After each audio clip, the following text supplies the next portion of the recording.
Hi fame, வணக்கம். ராபிஸ்னு சொன்னா நமக்கு என்ன தோணும்? ஏதோ தமிழ் சினிமால வில்லன் துரத்திட்டு வர மாதிரி ஒரு தெருநாய் துரத்திக்கிட்டே வந்து கடிக்கிறது தானே ஞாபகம் வரும். ஆனா ரியாலிட்டி என்னன்னா, ராபிஸ்ங்கிறது நாயோட வியாதி இல்லைங்க, மனிதனுடைய அறியாமை நோயின் தான் சொல்லணும். பொதுவா நம்ம எல்லாரும் என்ன நினைக்கிறோம்னா, தெருநாய்களை கொண்டுட்டா ராபிஸ் வராது. ஆனா உண்மை என்னன்னா, நம்ம வளர்க்குற எந்த விலங்குல இருந்து கூட இந்த ராபிஸ் வரலாம். பூனை, குரங்கு, மாடு, ஒட்டகம், வவ்வால், ஏன் நம்ம வீட்டுல வளர்க்குற சின்ன நாய்க்குட்டி இருக்கு இல்லையா, அதான் செல்ஃபி கூட எடுத்து போட்டோ எல்லாம் போடுவோம் இன்ஸ்டா, ஃபேஸ்புக், அதுல இருந்து கூட வரலாம். நாய் கடிச்சாதானே ராபிஸ் வரும் அப்படின்னு நம்ம சொல்றோம். ஆனா அதை கொஞ்சம் தெளிவா பார்ப்போமா? நம்ம வளர்க்குற எந்த செல்ல பிராணியா இருந்தாலும் சரி, உதாரணத்துக்கு நம்ம உடம்புல ஒரு சின்ன காயம் இருக்குன்னு வச்சுக்கோங்களேன், அதுல லைட்டா நாக்கால நக்குனாலே போதுங்க, அதோட எச்சில்ல இந்த ராபிஸ் வைரஸ் இருக்குன்னா அது உங்க கண்ணு, வாயின்னு எங்க பட்டாலும் சரி, அது ராபிஸுக்கான டிக்கெட் தாங்க. பொதுவா ராபிஸ் வந்தா விலங்குகள் எல்லாம் ரொம்ப ஆக்ரோஷமா இருக்கும் தான் நினைச்சிட்டு இருக்கோம். ஆனா இன்னொரு விஷயம் தெரியுமாங்க?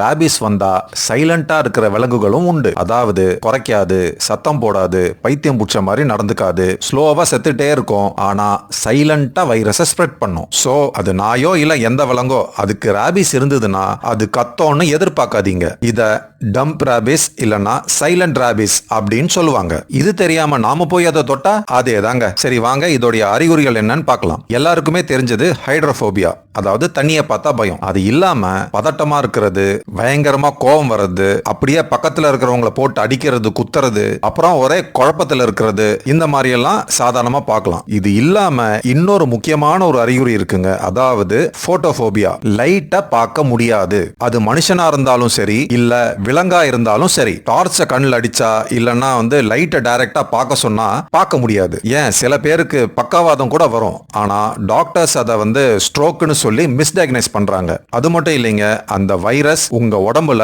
வருஷக்கணக்கா கூட இருக்கும். ஒரு 48 வயசு ஆளுக்கு 25 வருஷம் கழிச்சு ராபிஸ் அறிகுறிகள் பார்த்து கண்டுபிடிச்சிருக்காங்க. அது வேற எங்கேயும் இல்லைங்க, நம்ம இந்தியால கர்நாடகால தான். இந்த டீடைலா தெரிஞ்சுக்கணும், நீங்க கூகுள் பண்ணி கூட பார்க்கலாம். இந்த நோய்க்கான அறிகுறிகள் எப்ப தெரியும்னா, அதாவது இன்குபேஷன் பீரியட்னு சொல்லுவாங்க. அது 10 நாள்லயே இந்த நோய்க்கான அறிகுறிகள் நம்ம பார்க்கலாம். இதுக்கான ட்ரீட்மெண்ட் என்னன்னா ஏஆர்வி, அதாவது ஆன்டி ராபிஸ் வேக்சின். இதை தான் நாய் கடிச்சா போடணும். இதை நாய் கடிச்சா மட்டும் போடக்கூடாதுங்க.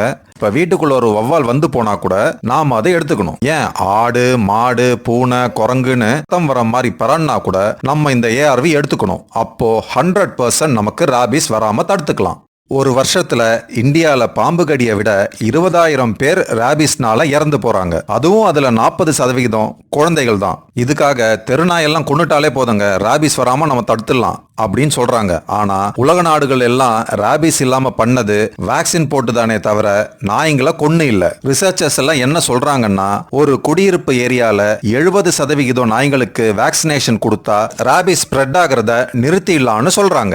ஏன் WHO என்ன சொல்லுதுன்னா, 2030 ஆண்டுக்குள் வெறிநாய்க்கடியால் மனித இறப்புகள் 0 என்பது நாய்களுக்கு தடுப்பூசி போடுவதன் மூலம் மட்டுமே தவிர கொலை செய்வதன் மூலம் அல்ல அப்படின்னு சொல்லியிருக்காங்க. ஆனா இந்த நாய்களுக்கெல்லாம் தடுப்பூசி போடணும்னா கண்டிப்பா நம்மளால பண்ண முடியாதுங்க. அது கவர்மெண்ட் தான் பண்ணும். கவர்மெண்டே பண்ணணும்னு நினைச்சா கூட சில கார்பரேட் கம்பெனிஸ் அதை பண்ண விட மாட்டாங்க. இந்தியால 15 ல இருந்து 20 லட்சம் நாய்க்கடி ஒரு வருஷத்துக்கு ரிப்போர்ட் ஆகுது. இப்போ ஒரு நாய் கடிச்சுன்னு வச்சுக்கோங்களேன், ஒரு கடிக்கு 4 ல இருந்து 5 டோஸ் ஏஆர்வி போடணும். சம்டைம்ஸ் பாத்தீங்கன்னா ஆர்ஐஜி, ராபிஸ் இம்யூனோகுளோபுலின், அதாவது எங்க கடிச்சிருக்கோ அந்த இடத்த சுத்தி போடுவாங்க ஏஆர்வியோட சேர்த்து.